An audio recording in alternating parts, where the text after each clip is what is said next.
کبھی کبھی خود کو بھی لگامیں ڈال کر رکھنی پڑتی ہیں، کبھی جو خیالات منتشر ہو جائیں، کبھی جو خواب حقیقت کی حدود سے باہر نکلنے لگے، کبھی جو شام سے پہلے رات کا انتظار رہے، کبھی جو حدود کا دائرہ ڈولنے لگے، کبھی جو انسان میں اور خودی میں بولنے لگے، تو فوراً اپنی لگامیں کس لینی چاہیے۔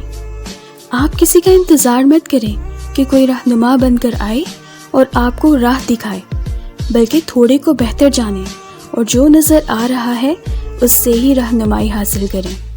یہ اس سے کئی درجے بہتر ہے کہ آپ بذات خود انسان ہوتے ہوئے کسی اور انسان کے آنے کے انتظار میں ہاتھ پر ہاتھ دھر کر بیٹھے رہیں۔ ایک بات یاد رکھیے گا، انسان سب سے پہلے اپنا رہنما خود ہوتا ہے، کیونکہ وہ جن تکالیف اور مصائب سے گزر کر زندگی کی تلخ تجربات اور سبق سیکھتا ہے، وہی اس کے استاد ہیں اور وہی اس کے رہنما۔ کوئی دوسرا شخص اپنے تجربات کی روشنی میں آپ کی رہنمائی تو کر سکتا ہے، جو کہ لازمی نہیں کہ آپ کے مستقبل کو مکمل طور پر سنوار دے۔ اس لیے خود پر بھروسہ کریں اور اللہ کا نام لے کر عاجزی کی چادر اوڑھ کر خود کو دریافت کرنے کی کوشش کریں۔ جزاک اللہ خیر۔